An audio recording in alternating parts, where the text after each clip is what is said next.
আবারও জয়ের দারুণ সুযোগ হাতছাড়া করল বাংলাদেশ নারী দল।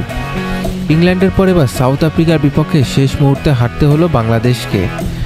178 রানে অল আউট হয়ে দারুণ বোলিংয়ে ম্যাচ ফিরিয়েছিল মেয়েরা। এক পর্যায়ে 78 রানে 5 উইকেট তুলে নিয়ে জয় প্রায় নিশ্চিত করে ফেলেছিল বাংলাদেশ।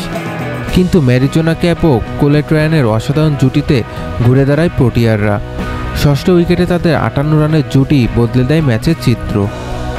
শেষ পর্যন্ত 3 উইকেটে জয় পায় সাউথ আফ্রিকা। বাংলাদেশের হয়ে সবচেয়ে উজ্জ্বল ছিল নাহিদা আক্তার ও রাবেয়া খান। ফিল্ডিংয়ে কয়েকটি ক্যাচ মিস না হলে হয়তো ফলটি অন্যরকম হতে পারত। ব্যাট হাতে বাংলাদেশের হয়ে ফারজানা হক, রুবাবা হায়দার ও স্বর্ণা আক্তার খেলেছিল উল্লেখযোগ্য ইনিংস। তবে শেষ পর্যন্ত মাঝারি স্কোর যথেষ্ট হয়নি।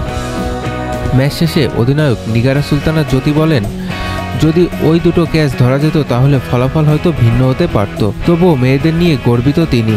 ওরা 110% দিয়েছে, শেষ পর্যন্ত লড়ে গেছে।